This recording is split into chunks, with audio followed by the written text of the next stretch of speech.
Selamat datang di Belajar Kekristenan Channel.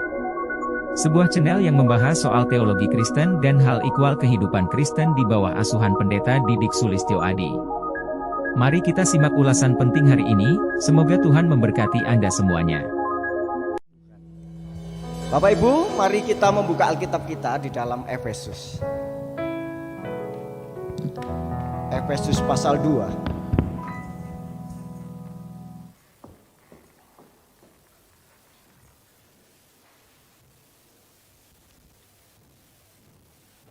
Efesus pasal 2 ayat 10 sampai 22. Sudah ketemu semuanya Bapak Ibu? Sudah ya?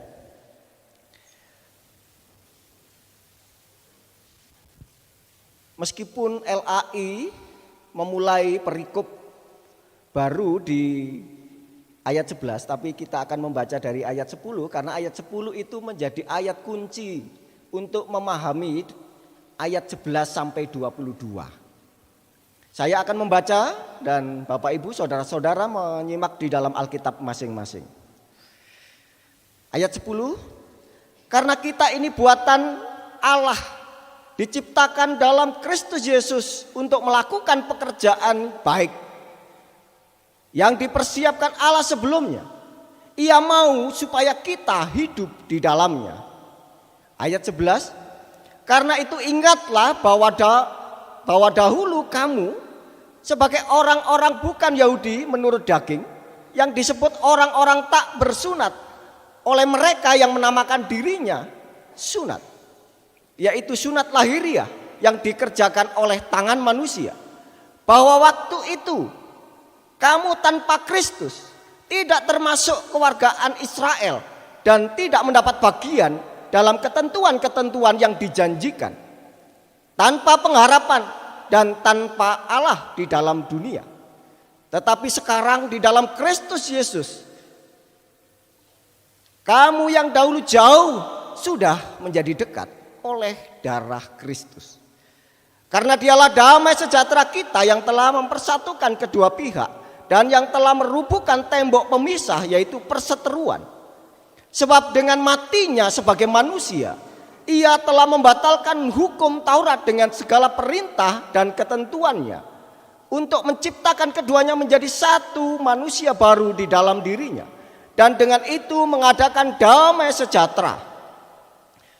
Dan untuk memperdamaikan keduanya di dalam satu tubuh dengan Allah oleh salib, dengan melenyapkan perseteruan pada salib itu. Ia datang dan memberitakan damai sejahtera kepada kamu yang jauh dan damai sejahtera kepada mereka yang dekat. Karena oleh Dia kita kedua pihak dalam satu roh beroleh jalan masuk kepada Bapa. Demikianlah kamu bukan lagi orang asing dan pendatang, melainkan kawan sekerja dari orang-orang kudus dan anggota-anggota keluarga Allah, yang dibangun di atas dasar para rasul dan para nabi, dengan Kristus Yesus sebagai batu penjuru. Di dalam Dia tumbuh seluruh bangunan, rapi tersusun menjadi bait Allah yang kudus di dalam Tuhan.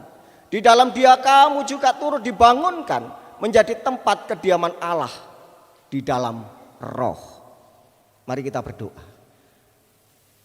Tuhan Allah yang baik, kami telah membaca sebagian dari firman-Mu. Namun sejauh ini kami tidak mengerti apa yang menjadi maksud, isi hati Tuhan bagi kami.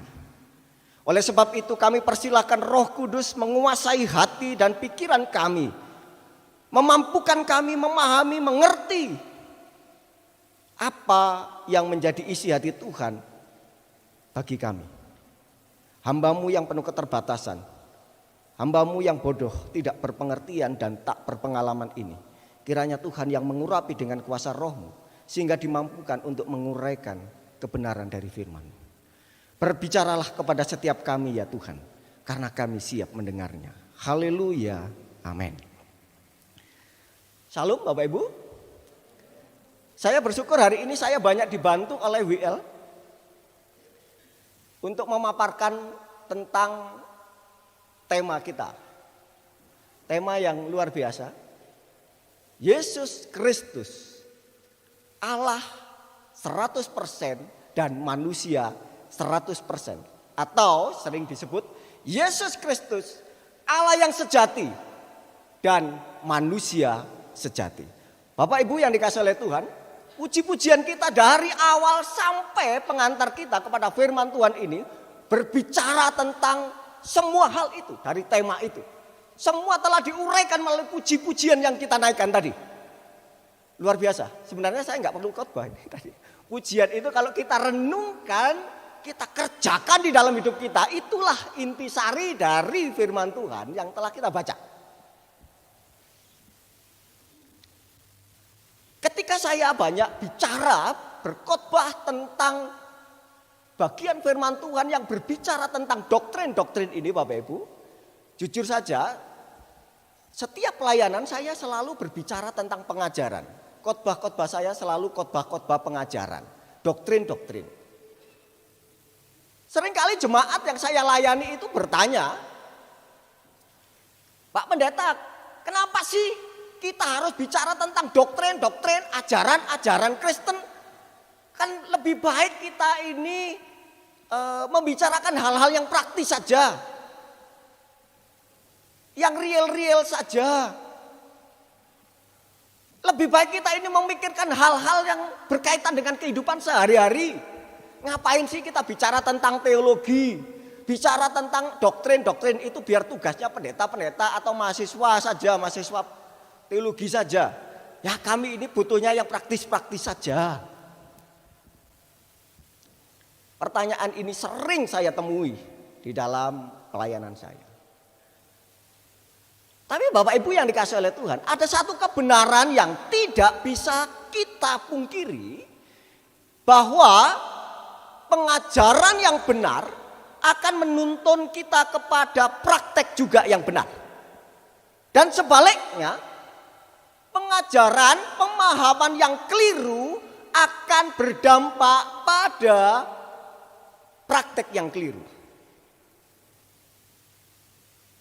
Tidak mungkin orang bisa mengerjakan sesuatu yang dia tidak tahu. Bagaimana mungkin kita bisa mengerjakan kebenaran kalau kita tidak tahu apa itu kebenaran? Bagaimana mungkin kita bisa hidup kudus kalau kita tidak tahu apa itu kekudusan? Oleh sebab itu doktrin itu menjadi pondasi bagi kita untuk melakukan praktek hidup Kristen yang benar. Doktrin ini penting Bapak Ibu. Doktrin tentang ketuhanan Yesus dan kemanusiaan itu sangat penting. Kalau tidak penting, kenapa ini harus diajarkan terus sepanjang sejarah kekristenan? Kenapa keyakinan dasar iman Kristen bahwa Yesus itu adalah Tuhan dan sekaligus manusia yang sejati itu harus diajarkan terus? Bapak Ibu, selama kekristenan muncul pada abad pertama sampai abad kelima, terjadi perdebatan tentang diri Yesus Kristus. Perdebatan yang sangat panjang. Hampir 400 sampai 500 tahun perdebatan itu. Karena tidak memperoleh titik temu, maka para pemimpin gereja mengadakan satu konsili atau pertemuan para pemimpin gereja, dilaksanakan di Kalsedon, di Turki sekarang. Dan mereka merumuskan satu pengajaran ini, yaitu keyakinan dasar iman Kristen bahwa Yesus adalah Allah 100% dan manusia 100%.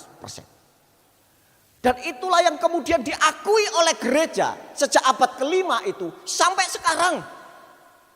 Ajaran itu tidak pernah berubah. Sampai beberapa waktu yang lalu dunia persilatan di dunia kekristenan ini mengalami satu gejolak yang luar biasa. Ini kalau kalangan pendeta-pendeta pasti sudah tahu. Ada seorang pendeta yang sangat berpengaruh memberikan satu pengajaran yang sedikit menyimpang dari ajaran ini. Dengan mengatakan bahwa Yesus itu memiliki kualitas ketuhanan yang tidak setara dengan Allah Bapa. Artinya Yesus itu tidak 100% Tuhan. Karena hamba Tuhan ini adalah salah satu pemimpin dari satu paguyuban STT seluruh Indonesia, maka ini menjadi gejolak yang luar biasa. Sehingga ada 131 sekolah teologi di Indonesia menyatakan sikap menolak ajaran dari seorang hamba Tuhan itu. Ini baru STT, baru sekolah Alkitab, belum gereja-gereja, pemimpin gereja-gereja, termasuk gereja Bapak Ibu ini. Langsung sinode memberikan sikap yang tegas. Dan inilah pentingnya Bapak. Ketika kita memahami Yesus, mengenal Yesus tidak seperti yang seharusnya, maka praktek hidup kita tidak mungkin bisa benar. Beberapa waktu yang lalu, ada seorang anak muda di Amerika, itu menceritakan kisahnya. Dia di rumah selalu didoktrin oleh orang tuanya, oleh mamanya. Hai anakku, kamu harus menjauhi miras. Minuman keras adalah musuh. Minuman beralkohol adalah musuh. Dari kecil dia selalu didoktrin oleh mamanya seperti itu. Sehingga setiap kali dia bertemu dengan teman-teman yang sedang berpesta, ada pesta ulang tahun, ada party-party di sekolah, ketika ada minuman yang beralkohol, dia tidak berani menjamah itu. Kenapa? Karena mamanya selalu berkata, hei anakku, minuman beralkohol, bir itu adalah musuh. Bertahun-tahun. Sehingga ketika temannya itu enak-enak ngebir, dia gak berani. Kenapa? Ini musuh. Sampai satu ketika dia mendengar seorang pendeta berkhotbah di gereja dan berkata, saudara-saudara, Tuhan Yesus berkata, kasihilah musuhmu. Wah, di sini dia langsung, kasihi musuh. Kalau begitu, Bapak Ibu tahu ya, apa yang dilakukan oleh anak muda itu selanjutnya? Ketika ada bir, ini kan musuh harus dikasih. Oh boleh. Ya mungkin cerita ini adalah cerita konyol, tetapi inilah contoh gambaran Bapak Ibu, bahwa pemahaman yang keliru, pengetahuan yang keliru akan berdampak pada perilaku yang keliru. Oleh karena ini penting Bapak Ibu yang dikasih oleh Tuhan, maka Paulus itu selalu